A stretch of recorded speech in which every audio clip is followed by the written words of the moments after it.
you as a Catholic, you don't have to answer that question by saying, well, that's what my religion teaches. It's pursuit of truth.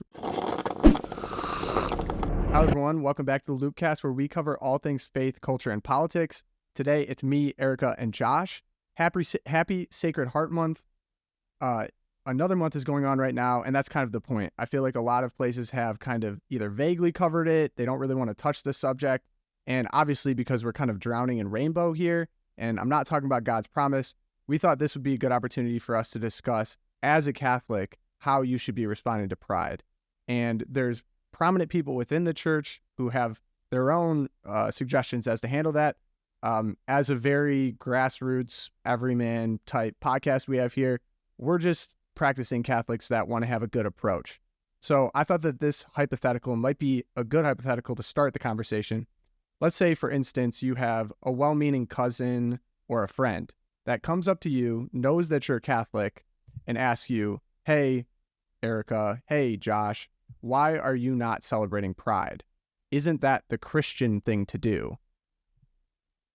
Started off right there. Erica, what would you say back to someone in that position? That's exactly what Father James Martin has posed in a couple of different articles for outreach over the years, that the Sacred Heart and pride go hand in hand. And that's his hypothetical, or his argument is that, the compassion of the heart of Jesus means that we should be waving our rainbow flags and affirming people in these lifestyles.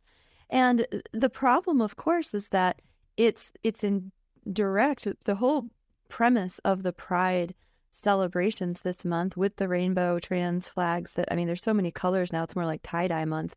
There's just, the whole premise is based on a completely false understanding of sex, right? And LGBTQ is against our belief as Catholic. Now, you want to make a distinction, right? You want to make the distinction between having homosexual attractions and tendencies, and actually acting on those, the behaviors that are associated with them. The problem is that the LGBTQ agenda and movement that we're asked to go along with this month has erased that distinction. That the behaviors of sodomy, and I'm sorry to get really graphic here, folks, but we got to be real. This is celebrating sodomy and mutual masturbation, and they have erased the distinction between having these warped desires. And we all struggle with warped desires. We're fallen. We have original sin. But they've said that if you don't act on those desires, you're somehow not being true to yourself. And if you don't act on those desires, if you have these warped desires and you don't carry them out in your life, you're going to be unhappy and false and all of this. And that's the lie of Pride Month. And it does not behoove our faith. It does not reflect the compassion of the Sacred Heart of Jesus, which is grounded in truth, because he's the way, the truth, and the life. It would be going against our Catholic faith to go along with this. And Tom, I know you did some research into the history of the LGBT movement. It's not good. We're talking about people like John Money and Kinsey. I mean, these guys, the whole culture that is plastered everywhere in our towns. I mean, my town, the downtown area right now, we've got rainbow flags. We have the huge Congregational Church, which was built in, 1830. It's got this enormous 2.5-story banner that's a giant rainbow, and it says it's all about love. Well, it's the contrary of love, right? To say love is indulgence, love is going along with our fallen tendencies. It's ultimately a lie that won't make anyone happy. But like you said, we're drowning in it. Could I ask you then a quick question? So if the well-meaning cousin then comes back with, well, then what is love? If you had to define it from, your perspective as a Catholic, what would you say? I mean, I would say we find the greatest expression of love in two aspects. The radical life-giving creation of God, the Father, and the sacrifice of his only Son, Jesus Christ, on the cross. And that love is the total giving of yourself for the good of the other person. So the way that this is in Catholic, our understanding of the sexual act, right? That a true and authentic sexual act is between a man and a woman who have already completely given themselves by vows in marriage to each other for the sake of each other, for the sake of the child to be born of them. And so true love has to be grounded in truth. And part of truth is natural reality, is biological reality, because that's the creation of God the Father. Like, this is how the race is propagated. To quote Shakespeare, the world must be peopled, right? And there is a certain, because of the way nature is, it's the way we ought to act as well. It's part of our Catholic heritage. Josh, you're going to say something. Well, I mean, and we're talking about, there's different, in the English language, we just have the word love, and it's sometimes hard to try to break it down, because we're certainly not discussing love of neighbor or anything like that, where there's not really any dispute. Like, everyone believes that we should try to treat each other with love and respect in sort of a fraternal love. What we're talking about here is obviously the romantic love and agape. Yeah, and what we're talking about here is that, the so-called pride is a rejection of what, the authentic Christian understanding of love in marriage, which is, as you say, lifelong, and it's sacrificial. It's how do you define love? I define love as the person wanting what is best for, your spouse. It's putting the needs of, your spouse above yourself. And it's practicing, forms of self-denial. And it doesn't mean like, therefore, you should be miserable. No. The fact is, as you find out in life, the more that you live for others, that's where you actually attain true, authentic happiness or joy. It's in serving other people. If you only serve your own self, that's going to lead to a life of misery. And again, the pride, it's really well named, unfortunately, because it really is. It tries to say, what is your sexual interest? That becomes the core of your identity. That becomes who you are. And you should try to serve that love, your self-love. And however that expression is, we don't care. But it's like, the Christian would say, well, we do care. We don't want you to go down this path, because it's anything that starts with that kind of, self-love is going to end up just being an empty promise. So, does that mean everyone who gets married as a man or woman is going to be authentically happy? And, no, of course, we're not saying that at all. I mean, you can enter into but the same sins a marriage and be flawed as well. I mean, the whole point is to realize what is going to lead to authentic happiness, and it's not going to be just affirming any kind of internal desires that you have. Yeah. Yeah. And I liked the point that you just made about how, the word love, it's used so equivocally, meaning like we apply it to all different situations. And I love like pizza. said, right. I love pizza. I love my neighbor. I love my husband. I love my children. And obviously there's different aspects of love going on there. And I think like we just have to be real when we see the rainbow flag and people are like, oh, well, it's love of neighbor, love and love and, human dignity. That's Father James Martin's argument is like, well, pride here just means affirming someone's dignity. Like you're proud to be American. Yeah. You're proud to be... dig in there with let's because dig it into was an that interesting article. And the main point that I think if you were to take out one point from the article, I think it was his distinction on what pride is. And I think it's important to say exactly what that is. Right. Like so his argument is that pride is not referring to the deadly sin of putting yourself before all others, including God. He's saying pride in Pride Month is referring to taking pride in your human dignity as a child of God, pride in the sense of, like I said, you're proud to be an American or you're proud to be Catholic. This is totally false, and it's very misleading because it's trying to get Catholics to say, oh yeah, I can go along with that. It's playing on that desire. Well, it's false. It may not be totally false. It's false. Right. It is false because they're leaning into it for a reason. Yeah. Right. It's like it's true enough that it's seductive, right?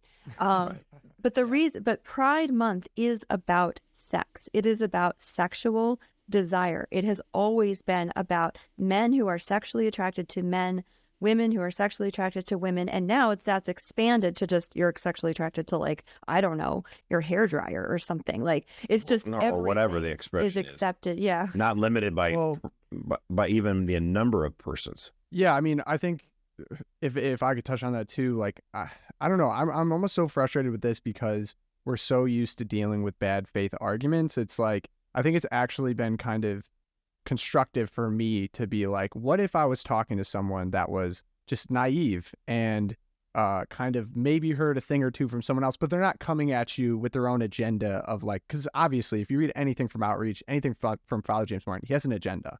Like it's so obvious he has an agenda. But if you're talking to someone legitimately, well, I mean, this is what I'm trying to say. Like, he's playing on, and the whole Pride movement is playing off of something that people. I mean, there is a grain of truth here in the sense that because we do have live in a, we do all have obviously As we all do have dignity, and we do live in a very diverse country with lots of different viewpoints. And so the idea of, hey, respect other people and let them be different. And for the most part, most Americans, because we're used to that, we're like, okay, fine. But that's never enough. And the movement, you know, and the Pride movement is saying, no, wait a minute now. Don't just respect us being different. We actually now need you to celebrate us. We need, now the streets are going to be paved with rainbows, and we're going to, be belligerent towards any corporation that doesn't, celebrate it, in their logos and in the merchandise, signs everywhere. Yeah. There's the whole corporate index. That's what the gay group Human Rights Campaign does. They just basically bully corporations to increase their, score. What are you doing for this? You got to celebrate it. That's exactly what we're talking about. It's moved from just simply, we're different, you're different, we're all kind of different. Just kind of, let me be proud of who I am. That's shifted. It's now celebrate what we're doing, or you're hateful. Yeah, and it's interesting too. You hear the extremes. It's if you want to even discuss it at all in a way that maybe be slightly negative, it becomes hate. Hate is like their word that they bludgeon people with, and then the opposite, of course, is love, which of course, like in our lexicon today, is one of the best things you can be, like loving, and of course, like they're not making any distinctions between what types of love, what types of hate, whatever. But I think the point I want to make here is, you as a Catholic, you don't have to answer that question by saying, well, that's what my religion teaches. Well, your thoughts may back what your religion teaches. Religion isn't just, they didn't just make up all these rules to arbitrarily give people a set of rules to follow. It's pursuit of truth, right? Like you believing that the best bond, the highest bond, is between a man and a wife within the context of marriage, full gift of self and intimacy that could be life-giving, and then also bonding. That is the truth, right? I agree with what you're saying. So, it should just be this private thing that I adhere to and I do on Sundays. The church tells me I have to. Yeah, right. We should have something to offer our fellow man. Yeah. And so, like, for example, if you see like let's take away just the pride element for just a moment and say somebody like Hugh Hefner, who was publisher of Playboy magazine, he's now dead, or Andrew Tate, who's this hyper masculine so-called guy. He's not really masculine, really, and who likes to have sex with tons of women or whatever. And he would just say to him, "Listen, this is not a good road that you're following on. It's only going to lead to misery. You're going to end up just being miserable." Like, for example, Hugh Hefner, right? Like, there's so many guys who just idolize him. It's like, oh my gosh, he's wealthy. He's now dead, obviously, but he's wealthy. He could have sex with the most beautiful women on the planet. Isn't this great? And the thing is, you read the accounts of this man's life, and he was actually miserable. Right. He's surrounded by all these gorgeous women, and like he couldn't even find happiness. Yeah, and I think like, that leads to my point, because you lead yourself to ruin. Right, and if I could finish that leads to my point. I don't even think that. So the positive vision that I just described, I don't have to say, well, I'm Catholic, so I believe that. I believe that because it's the truth, and the Catholic Church also affirms that it's the truth. And it's not just LGBTQ, whatever type sexual behaviors that are also deviating from that spectrum. Like you said, Josh, polygamy, or if you're fornicating, or there's things you can do in your life that have nothing to do with the opposite sex or whatever. It's like you're just chasing sexual pleasure, and that is not what's going to be best for yourself, society. Like, if you think about how many problems would be solved today if we followed that positive vision of what marriage is and what family should be. There would be no broken homes. There would be no children on their own. Like if you just said, if we could have two parents raising their children together, giving themselves to themselves in intimacy, but also over the course of their lives, we'd have a much better society. We'd be able to replace our birth rate right now. We'd have a lot happier kids. I'm sure mental health would be way down. And I think if I could, that also goes back to pushing back on pride as snarky or futile or whatever. A lot of people bring that up. And I think for the reasons that I mentioned, we have a positive view that could actually solve a lot of the problems we're seeing. And one of the things that I did a lot of research on, and it's actually ironic because the trans LGBTQ pushers, Father James Martin, everyone, they all acknowledge that suicide rates, depression rates, and anxiety rates are sky high, specifically within the trans, but then also for people of LGBTQ. Now, people say that there's different reasons as to why that is. Laws being passed that are stressing them out. But then I think my answer would be, well, if you are drugging people up and you're pushing them into a place where they're not going to be happy, as we just described, absolutely those rates are going to be higher. So it's interesting. They kind of use it as like a sword for their own side, but I don't really see that as proving their side. I said, well, maybe we should be offering different advice. For example, Norway just came out, I think this month, and said, yeah, we're closing down our transitioning clinic. I can't remember the name of it, but they're no longer transitioning kids. And then 4 other countries have also closed down their clinics, most notably probably the UK. And I think that's a part of what we're saying in the positive vision. We could solve a lot of the problems that we see right now if I were to be able to publicly encourage, the two parent self-giving children. But if I even suggest that, now I'm considered a homophobe for some reason. But I think if I were talking to a well-meaning cousin, I wouldn't say, well, my Catholic faith says that I should do this. I would say, well, think about it. If I describe two parents who love each other, to have kids, to be committed to each other, to support each other, to support the kids, that is the truth. That's also what the Catholic Church teaches. But that's not the reason that I believe it. I believe it actually would solve a lot of society's problems. Right. And I think there's a lot of emphasis in our culture right now with the whole climate change, green energy agenda. There's a lot of emphasis of we're somehow out of whack with nature and we're contrary to the environment, which is why we're having so much, unhappiness and there's hurricanes and people are dying and the world's going to end. And if we could only take that passion and apply it to the realm of sexuality. I love the way Pope Benedict XVI, he wrote this quote. I just want to read it because I think it's a really beautiful, to kind of sum up what you're saying, Tom, that he wrote, sexuality has an intrinsic meaning and direction, which is not homosexual. The meaning and direction of sexuality is to bring about the union of man and woman in this way, give humanity, posterity, children, a future. And in the same way, if we could align our behaviors in terms of the environment with, not dumping plastics, finding better ways to, burn fuel and all that. If we could align our sexuality. Use chemical, contraception. Yeah. Maybe. If we didn't pump women's bodies full of hormones from the time they have their first period, like how much happier, how much better would that be for our bodies and for the planet? And I like using the natural. I think you're right. I like talking about it just being like natural. Like what are the things that are natural? What leads to natural happiness and fulfillment? I mean, it reminds me of the this is done by a corporation back in 2017. Royal Dutch Airlines. They had this ad they wanted to show that showed how in favor of pride they were, and it showed seatbelts and it showed all different combinations. Your seatbelt, it's got a thing that clicks, but they had the other two that don't click together and the other ones that don't click together. And it's like, I could have been, I've never seen, an ad that was intended to be pro pride that was more pro my side. It was like, yes, actually, only one of those 3 pairings actually click together. Josh, do you remember? Do you remember? And in fact, if you're in an accident and the plane goes down, only one of those is going to keep you safe. Do you remember that Catholic Vote actually went viral kind of for that? Do you remember that? Yeah. So I remember. Pete, our cartoonist, made a cartoon, and do you remember what the cartoon was? Good times. Let the shit out of the show. It was a plane, but instead of the plane having wings on both sides, it only had wings on one side.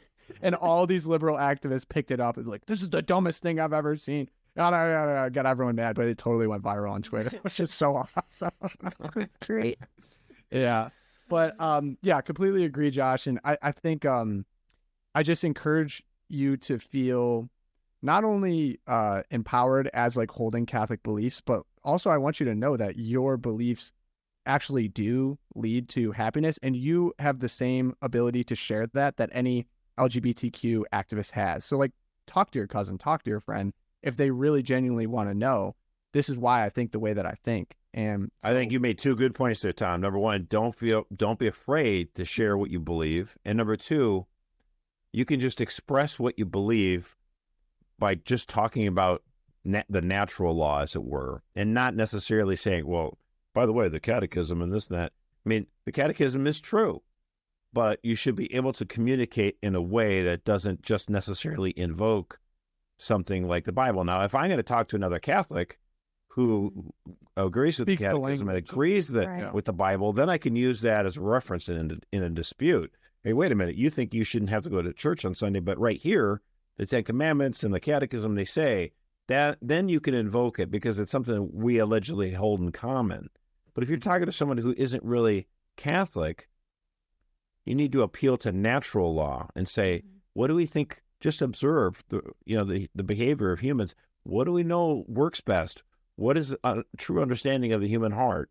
You kind of use those same things that you can evoke. You don't necessarily go, as you say, well, actually, as a Catholic, I think da-da-da-da. Like, well, they don't necessarily agree with that anyway. So why would you invoke it? I mean, yeah, I think a really good example of this when you're talking about gender ideology and why it's taken off is the whole men and women's sports argument. I just watched last night with my teenager. I watched Matt Walsh was interviewing the swimmer from Leah Thomas's swim team. I think her name is Paige, right? Yeah, Paige. She just came out. She was in What Is a Woman? She was in Matt Walsh's documentary about the LGBT trans movement. But she was hidden. She had like a black silhouette. Her voice was a little disguised because she was very afraid to reveal her identity because of backlash. But just recently, she decided to, as it were, come out and reveal who she was and to join Riley Gaines, who's been on this program, in pushing back against trans or fake men in women's sports. And it just struck me listening to their conversation how at no point she is Catholic and she acknowledged her faith as a motivation, but not as an argument. And really, when you're talking about gender ideology and the trans and the pride movement, these are natural arguments. They are natural reasons why we wouldn't let a man be competing against women in women's sports. And so I would really recommend that interview as it's just a good example of talking about this without reverting to, well, the church says that, we have to say this. So yeah. Think about, I guess. And her name was Paula. Paula. That's it. Which go tag her, because we're trying to get her on the program for sure. As soon as I saw Come on, Paula. But yeah, think about it as like all the wisdom that comes from Catholicism, church tradition. Think like Aquinas and the Summa. Those are all just weapons for you to bring to the battlefield of philosophy, essentially. And like that's why I think liberal arts education is so important, and we'll get into that later. But because you learn ethics, you learn nature in person. Those are things that the Greeks before Revelation were able to talk about. I mean, there's this guy, Peter Boghossian. He's a self-professed atheist, but he's one of the most convincing. He does this thing where he just asks questions. It's very like Socrates in nature, but it makes people think. And you just realize how many people haven't really been reflective and are just parroting doctrination. But I do want to talk about What Is a Woman, because there was a very interesting thing that happened on Twitter. So Twitter is now kind of the free speech platform. Tucker moved his show there. Daily Wire moved other shows there. And there was kind of an interesting kerfuffle where What Is a Woman? Fantastic documentary. I mean, talk about just asking questions. Matt Walsh absolutely killed this. All he did was ask questions to people either that have been affected by the trans movement or were pro the trans movement, academics, people who had things done to them, everyone in between. Very, very interesting interviews. Great. Go check it out. He wanted to put it on Twitter for an anniversary of it launching. And there was a thing that happened to it saying that it violated its rules against hateful conduct. And what happened was it prevented retweeting of this. And of course, Matt Walsh himself was like, okay, what the heck? Like, we came over to Twitter. this is supposed to be the free speech platform. Nothing I'm doing here is hateful. Like if you watch the documentary, he's just asking questions. And so, yeah, kind of an interesting story here. There was a resolution. Well, I mean, what happened first was that Twitter stopped it, as you say, and they said he misgendered a few people, and that was hate speech, and they shut it down. Matt didn't. It was the guy, the store owner in the documentary, if you know, it was when he was asking this 80-year-old store owner who got harassed by people who were trans, Right. and he was just, you know, telling the truth. Like, he's like, that's not a woman. You're not a woman. I don't know what you want to say. Right. And then everyone was tagging Elon. Elon eventually was like, this is a mistake. I'm not sure. And then he ended up pinning it to his profile. And Well, not only first he allows it to go on, like Right. he allows the What is a Woman documentary to be viewed on Twitter. So he removed the ban on it, which was good. And then he fired the person who put the stop to it. And then you're right, he tweeted out, actually every parent should watch this, and he pinned the tweet for a while. Humongous driver of traffic that was to have the billionaire Elon Musk. And here's the thing. People are like, oh, you just love Elon. He's just the best thing ever. Careful, he's not the hero you think he is. I'm like, listen, I just laugh when people say this. Like, I'm not considering him, his lordship. Okay, Some saints, right?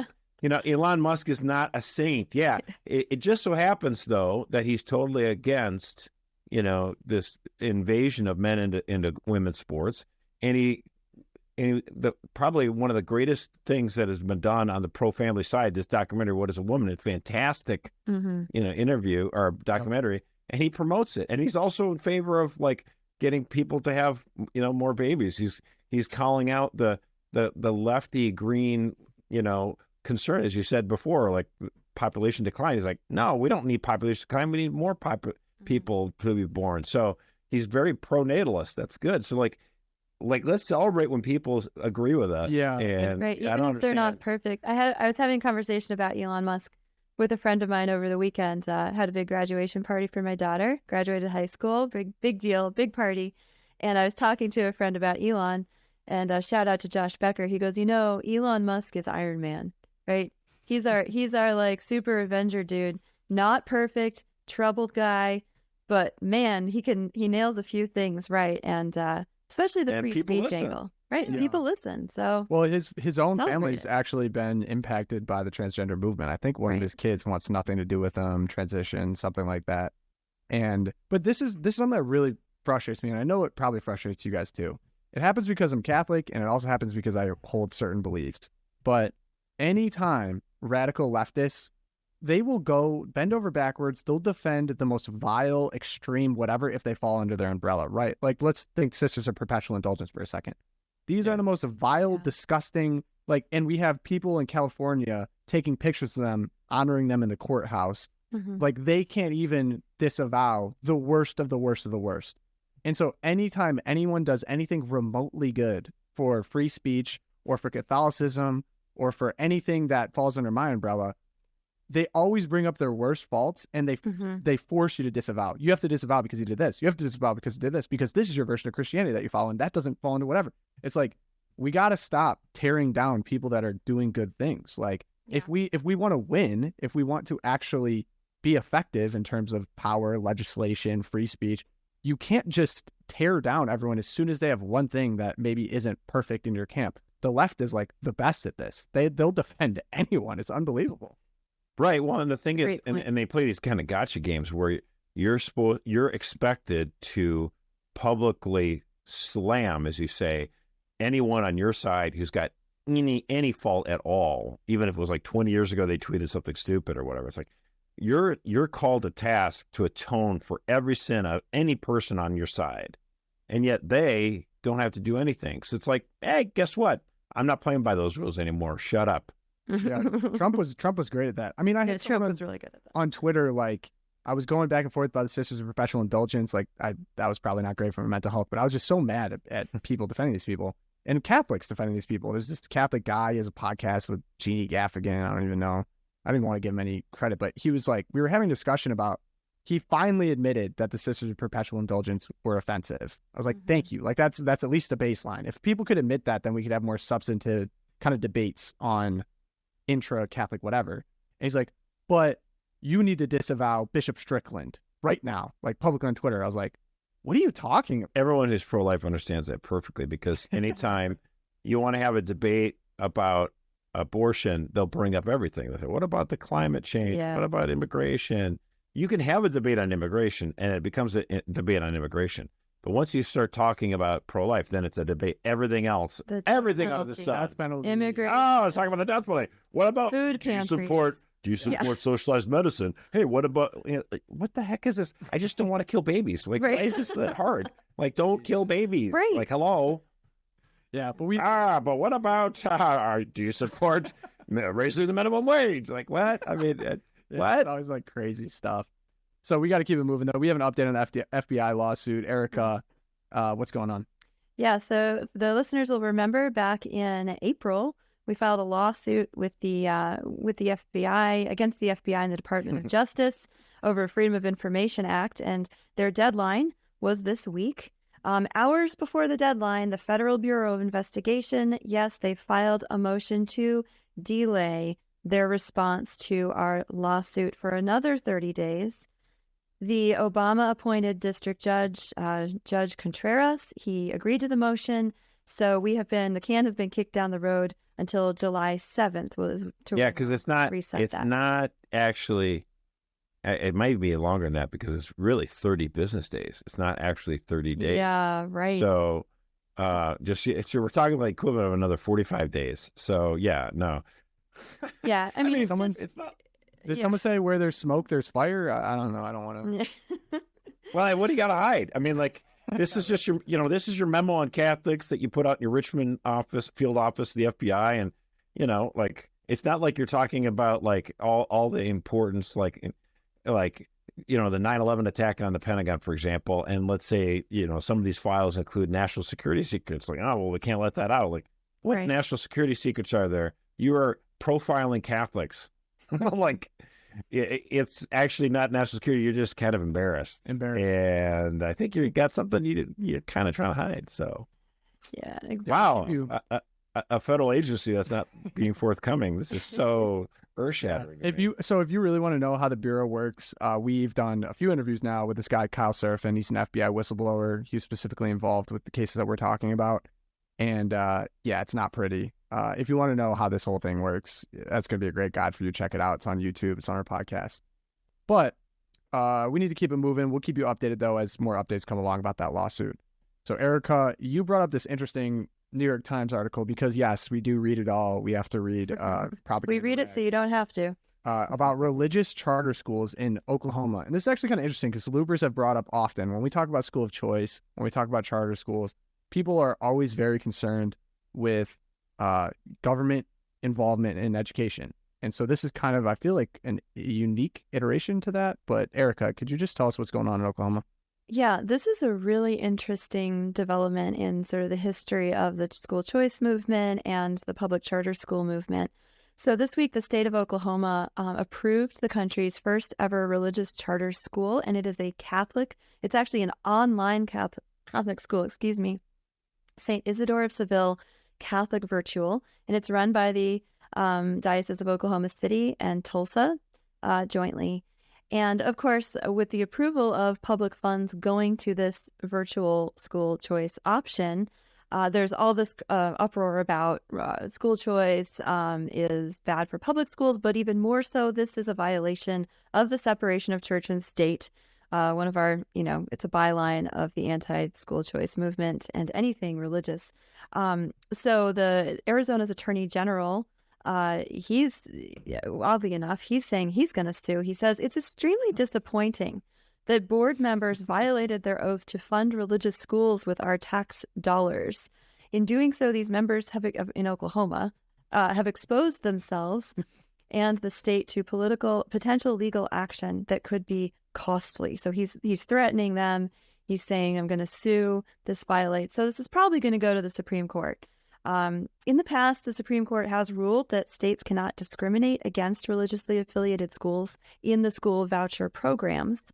However, this question of the constitutionality of charter schools run by religious institutions has not come up yet. So we're anticipating this case will arise. It will go to the Supreme Court. The reason I brought up the New York Times article is because the way that they profiled this was really interesting. The reaction from the New York Times The Morning, which is like their daily, it's like the anti-loop, right? Is that, oh no, religious people are winning. And then he went through all of these iterations when the court has ruled in favor of religious people, quote unquote, in the United States. So he's talking about the high school football coach who now has a constitutional right to pray. Employment discrimination laws don't apply to teachers at church-run schools, meaning Catholics can fire actively homosexual teachers. The court ruling that was in favor of the adoption agency in Philadelphia, saying that the Catholics don't have to adopt out to gay couples, and he goes on and on, and he's like, why is this happening? We have an extreme right Supreme Court. My contention is maybe it's just that Christians are being increasingly targeted by lawsuits to strip them of their constitutional rights, and they have to fight all the way to the Supreme Court and put in a position of having to sue just to protect their basic rights. Right. That's not so with the New York Times, though. They're crying, oh my gosh, this is the beginning of the theocracy, Handmaid's Tale, scary Oklahoma religious schools. So that was okay. So just real quick though. Yeah. Drummond is the Attorney General of Oklahoma, not Arizona. I apologize for that. Thank you for the fact check. And he is a Republican. He's totally against this, though. He doesn't think that government funds should go to any private institutions that are religious. But he is not the only one that thinks that way. Right. The governor, who's also Republican, he's very, very conservative, Kevin Stitt, he said this is a win for religious liberty and education freedom in our state, in our great state. And I'm encouraged by these efforts to give parents more options when it comes to their child's education. And so, Stitt's of the opinion, like a lot of us, where it's like, if you're going to allow public funding for education, why would you exclude religious institutions? Religious institutions, like as we know, Catholics, we have come forward with lots of K through 12 schools and also colleges and universities. The argument of the separation of church and state, which is totally bogus, it's so bogus. And it's always been a total flat baloney, because it's like, well, wait a minute now. For 80 years, you've been able to get a GI Bill, federal funding, or any other government loans like Perkins grants and all these other things, and go to, let's say, University of Notre Dame or, Ave Maria University, whatever. Yeah, I was going to say, these... name a better Catholic school. Well, the thing is, and some Catholics are pretty strict about this, and they say, we don't want to be associated with any school that takes any federal funding at all. And so, yes, go for it. If that's what you want to do, and nothing wrong with it. Go to Christendom or go to my alma mater, Hillsdale. That's fine. It's not Catholic, but, you can get a lot of Catholics go there. Pretty close. It essentially is. But that doesn't mean that you can't, just because there's government funding, it's going to inherently corrupt an institution, because, Ave Maria University, they've been around for 25 years. They accept students that receive federal aid, and it's not corrupted, so I don't buy that argument. But the separation of church and state argument is even more bogus. Yeah. Because, you could go to all these different places. You could get federal loans that go to Ave Maria University, but you can't get, a loan or any kind of government aid by K through 12. What is it about K-12 that's somehow magically different than a college? They've never been able to answer that. And of course, if we're up to the teachers' unions, they would say, no government money going anywhere. They would say you could never go. They hate charter schools. But I think that's kind of the point. The difference would be if it was a public school, then like a public Catholic school, then like kids would have to go there because that's the only. But a charter school is a public school, though. It's not private. Right. So, I mean, but you could choose to go. You're not forced to go to this charter school. You actually have to go out of your way to go to this charter school. There's still going to be like. No, I understand that. But like the teachers unions absolutely love. I mean, we need to start to understand that the teachers union is a trade association. It wants to protect its monopoly. It wants to, this is what they are made for. This is what they have on the menu. And, it's the only thing there. And I'm sorry, here is the pizza. It's got pepperoni, and if you want anything else on it, too bad. Go somewhere else. They really don't believe in this. Whereas we're saying, like, let's open this up. Let's try different schools instead of just having the same commodified product that has been failing miserably for so many decades, right? Right. Yeah, I mean, I have a little insight, I guess, because both my parents were public school teachers. My grandfather was a public school teacher. Like, I've talked to them extensively about unions. And my dad actually, not that he's Ron Swanson or anything, but, not a huge fan of unions, and basically did it because he wanted someone with a level head. That's not going to be crazy. And he talked about unions, like, for better or for worse. You can say if this is good or bad. The explicit purpose, as you said, of a teachers union is to act in the best interest of teachers. Right? It doesn't exist for the best interests of students, doesn't exist for the best interests of the government, because that's who they're negotiating with. It's for teachers. And in some ways, that's kind of a good thing, because you want to have, as teachers, a group that can protect you and your interests and whatever.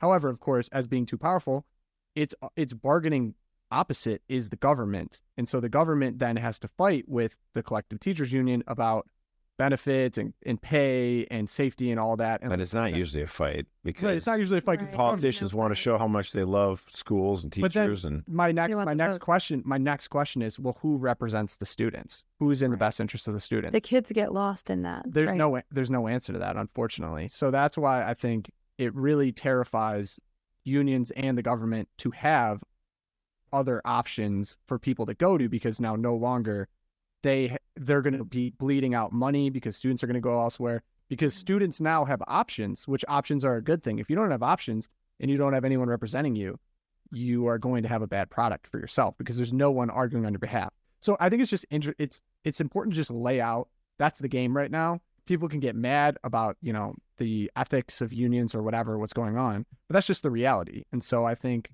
I don't know, I do see people's like ethical concerns with, well, if government money's involved, there's going to be strings. But that being said, I'd much rather fight on that battleground than having no battleground at all, which would be you have to go to your public school. I mean, look at some of these pride displays at these schools. Like, you want to talk about indoctrination? Right. Unbelievable. It's not neutral. No, not just displays, but they're making the kids run around and sing songs, and there's rainbows and stuff like that, and it's crazy. Right. I mean, you want to talk about they're the ones that should separate, quote, religion and state, because it's a sex cult that they're super indoctrinating. Yeah, I mean, give me a break. Right. So that would be my answer to, like, we had Corey DeAngelis on here, who was huge on school choice, and his critics from the right are typically, well, there's going to be government money involved, there's strings attached, you don't want to go there.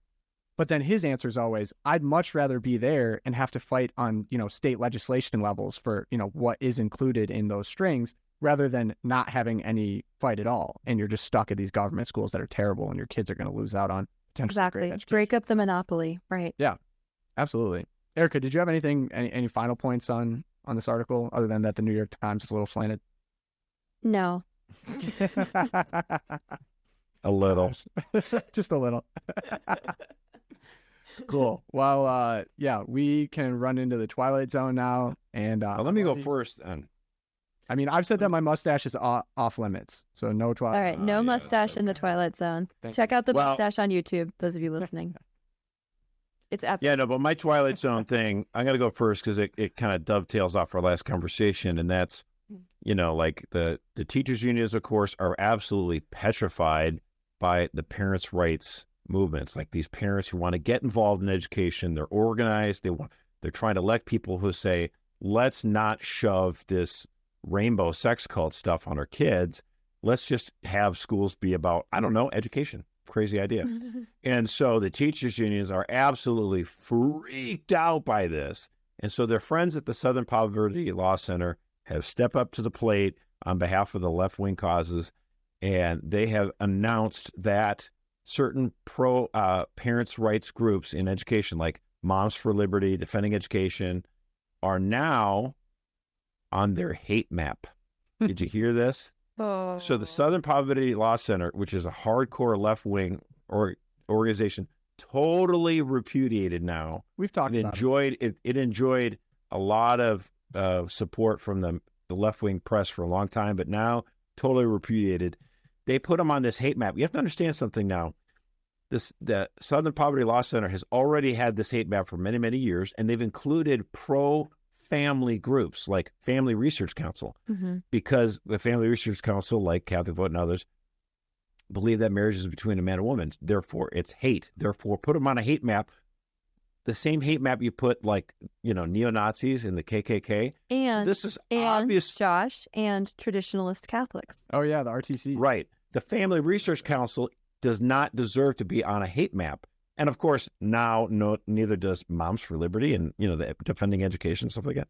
So it's a bunch of baloney, right? So what happened? Remember, there was this, argument by the Association of Public School Boards. They wanted to have the Attorney General put out that memo. This is last year. Remember how all these parents who decided to speak up, and they wanted Merrick Garland, the Attorney General, to sick the FBI after these people, right? All this stuff. They want to put out this case that anyone who would object to this radical sexual ideology being taught to grade schoolers, they're hateful. They need to be monitored by the FBI. And now, see, the Southern Poverty Law Center put them on the hate map. Now, why does this matter? This matters because people, unfortunately, take this stuff seriously. So there was this whack job who saw this map, this hate-filled map, and said, Family Research Council is full of hate. And he came into the Family Research Council with a gun, and he started shooting. And thankfully, there was a guard there that, the guard unfortunately got injured, but he survived. But he saved the day.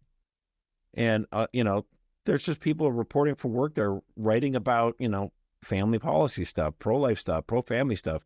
And that this guy would come in with a gun and try to kill people because he was convinced by the Southern Poverty Law Center that this was a hate group. And so this is out. And what happened since then? You would think that this group would say, gosh, I apologize for that, and take them off the map. Nope, never took them off the map. Now they're adding other groups, totally normal, mainstream, conservative or libertarian groups that just want, parents more involved in education. See, this is the thing. The public school, teachers unions always say, well, we need parents to be more involved, and as soon as they do, they're like, well, wait a minute now. We want you to be in support of everything we do. We don't want you to have your own opinions.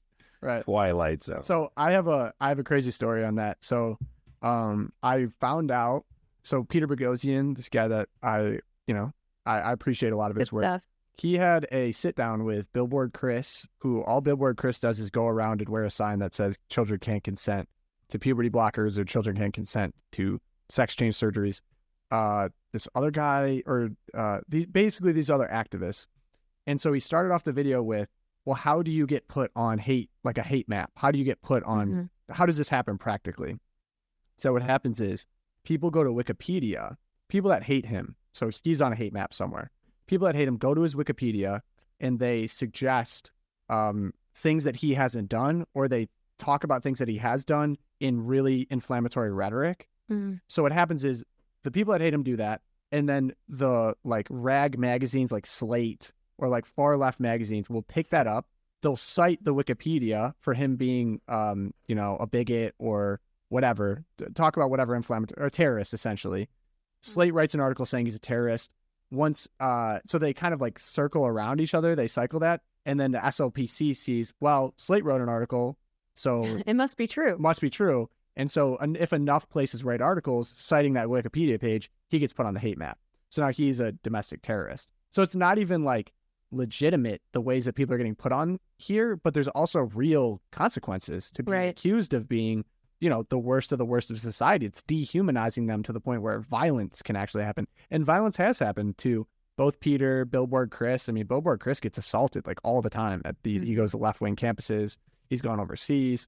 So yeah, it's really scary. Well, and we know the FBI, FBI agents use the SPLC hate map as a resource because it showed That's up. the whole point of our lawsuit. Exactly. Yep. Exactly. Come on, Erica, you got to go on this week. I do. I'm gonna go a little intramural sports here with my pick. Disavow Strickland now. Yeah, right.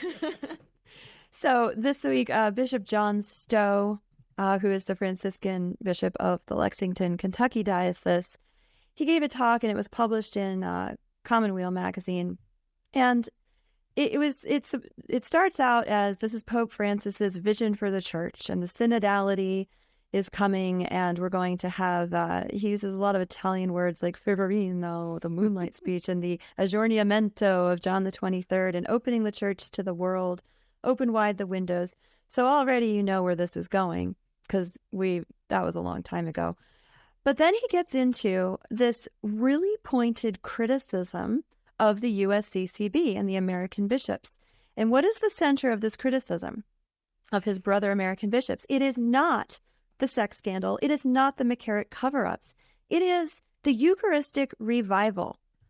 So what he writes is, it does not strike me. So he's criticizing them for putting all of this effort into reviving belief in the Eucharist, rather than discussing the synod on synodality and the synodinese. Makes sense. It's a distraction from the meeting of meetings. Right, exactly. We are distracting ourselves from the meeting of meetings, which is the real work of the church. Francis's real work of the church is to have meetings about meetings with the synodes. He says, it does not strike me as coincidental that much of the Eucharistic revival focuses on Eucharistic adoration. Well, duh. Okay, sorry, that was me. Then he continues, Eucharistic adoration, which is passive in nature, and so offers an easy alternative to the active engagement of walking together synodally. I mean, this just strikes me as hilarious. Like, he would rather the church be more corporate. Like, everyone get together and we'll have this meeting. We'll talk about more middlemen. each and everyone's ideas and hold hands and kumbaya. More middle. Less Jesus, correct. Yeah. Right. And that was really the takeaway here, is that and I'm like, has this guy ever even been in adoration? That he's just like sitting there. Erica, why do I recognize the name Bishop John Stowe? Was there something else that he did? I'm going to let Josh take that one, because I'm probably he totally about it.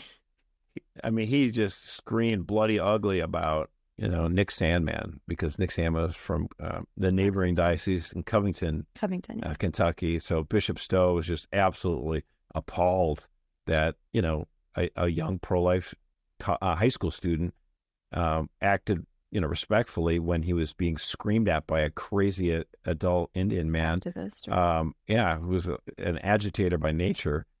And also, this is the same bishop who endorsed the Equality Act, which is, give me a break. I mean, it's the Equality Act is treat everyone equally. But in fact, what it would do is mobilize the state to crush religious organizations left and right. It's like, I mean, I have noticed that all the people that are criticizing the Eucharistic revival, they all have things in common. And to me, that's like such a red flag that you would be critical of bringing the Eucharist to more people. Isn't that just like faith? Like, yeah, I was going to say it's very strange in the sense that there are people who criticize the Eucharistic revival for being too corporate and dumping too much money into this, when all we need is, just increased devotion. But then on the other side, you have people like Stowe, who's criticizing it for being too passive, and the Eucharist is a distraction from walking together, which is, the Eucharist is Jesus, who is the but source.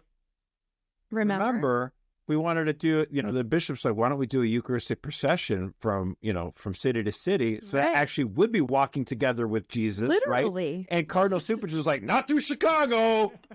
We cannot walk with Jesus through Chicago. So Cardinal Cupich and Bishop Stowe are absolutely against the Eucharist. It's like so crazy, because they don't actually believe in the church. I honestly, in their heart of hearts, I don't think they do.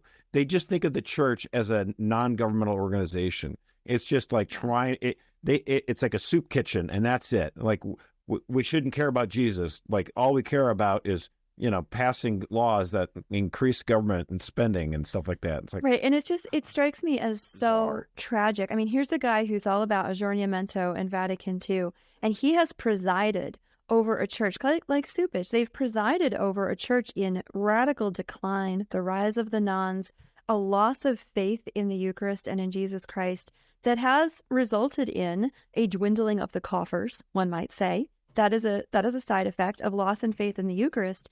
There are fewer people in the seats. There are fewer people giving money to their NGO that they've imagined for themselves. And so, when I'm thinking of renewal of the church in the United States, when I'm thinking of getting people back into the church, it's not going to be, oh, we have this great new logo for the synod with like crayon people marching around and holding hands and we all accept each other and all, we just look like another, I don't know, like we look like another Georgetown or something. It would be faith in the person of Jesus Christ and in the Eucharist. And this quote from his article just broke my heart. He says, "My own experience of sensing a palpable love for the church is echoed throughout the country and the globe in the synod. The palpable love of the church is the beating heart of Jesus Christ, which is the Eucharist." And like you said, Josh, do they just not believe in the Eucharistic presence? Because there is no greater palpable love for the church than Christ. Well, and ultimately, Ratzinger said this best, that, what we're talking about here in Christianity isn't just a set of beliefs or ideas to follow. It's a relationship with the person of Jesus Christ. That is ultimately what Christianity is about. And when the bishops in this country are like, let's try to restore that relationship with Jesus Christ. Let's try to get more Catholics first things first, involved in adoring the Eucharistic Lord. That's awesome. And you would think someone like this would just like maybe bite his lip and shut up and say, even if it wasn't his thing, but give him credit, I guess, for being such an idiot to say it out loud. Yeah. And the fact is that you would consider, somebody going to a chapel and praying with our Lord face to face, that you consider that passive. And the easy way out. Incredibly indicative of your own small mind. Yeah. I can wrap it up. Talk about the most active thing you could do. Blessed Carlo Acutis, I think his quote on it, I'm going to paraphrase it, is like standing in front of the Eucharist is like getting a suntan, like getting a tan from the sun. It's just like the easiest way that you can become holier in a very practical way, just sitting with our Lord. I have a Twilight Zone, and I'll keep this one quick. And it's not your mustache? It's not my mustache, incorrect. I'm bringing it back. I'm having a quarter life crisis. I'm 25. So, American journalists, this is the headline here. American journalists are asking Ukrainian soldiers to cover up their Nazi insignia because it might undermine the war against Russia. So I'm going to read you the New York Times. New York Times once again. Some interesting headlines. So, Nazi symbols on Ukraine's front lines highlight thorny issues of history. Thorny issues of history. And if you're asking, what does the Nazi symbol have to do with some people in Ukraine? There's actually a political party that very much, considered white nationalists, got actually about 10% of the vote back in 2014. I have the name of the party here.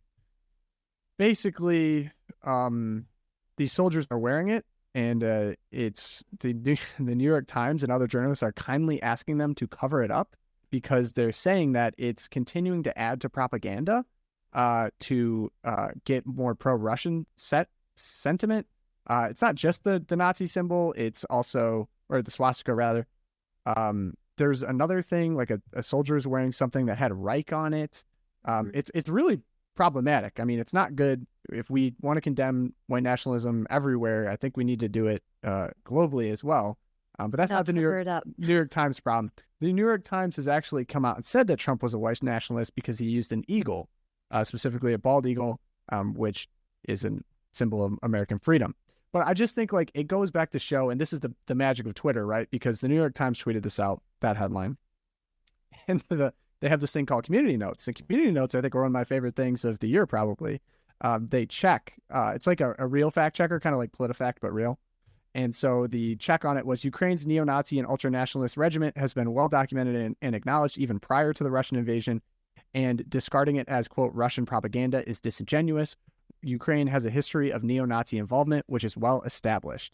Now, I'm not an expert on what's going on there. I just think that journalists continue to massage things that don't fit the narrative that they're trying to push. I just remember a time where journalists were thought of almost as a blue-collar profession in which they would speak truth to power and actually potentially be in danger for telling the truth when people don't want to hear the truth. And I think it's just, with all of what's going on there, I think it's just frustrating to see to normal Americans that just really want a clear picture of what's going on, that there's people actively trying to change the facts and the truth about what's happening. Like, people should know that, even if it doesn't make them feel great about whatever, like that's the truth. And and just to be like super clear, the story here is not, oh, there are Ukrainian soldiers with white nationalist tendencies or neo-Nazi symbols. We knew that was going on. The story is that these supposed New York Times journalists, the best in the world, are going around being like, hey, I need to put a picture in my story, and this is a little awkward that you have this symbol here. So, can you just cover it for the picture? Like, yeah. Yeah, that's the real story here, how inconvenient it is for them, yeah. Yeah, there's just like a couple things that have been kind of inconvenient. I think specifically there was a couple inconvenient truths, maybe. A couple inconvenient truths. Right. I think there was also another thing where someone who had accused Biden of sexual harassment just defected to Russia, and of course this was during the Me Too era. I don't know if you guys remember this, but this was during the Me Too era. She came out when he was running and said, "Hey, he sexually assaulted me." And she was viciously attacked by everyone for saying that. Viciously. And this is at the same time when people are attacking Kavanaugh and everyone's like, believe all women. And of course, like that was kind of a crazy period of time. But the fact that she wasn't given any opportunity to tell her story or to be listened to, she defects to Russia.